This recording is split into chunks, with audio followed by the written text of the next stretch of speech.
याद में अखिया रोई जब शादी तोहर होई माना तू बाती गोरी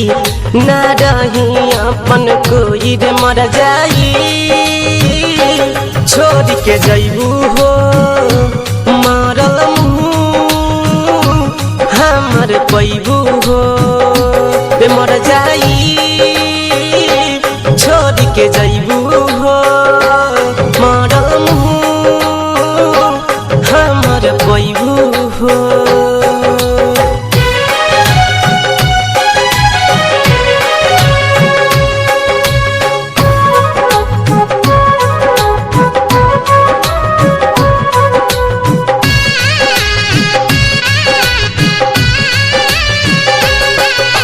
तू हाउ बचपन के प्यार हो तू हाउ जीवन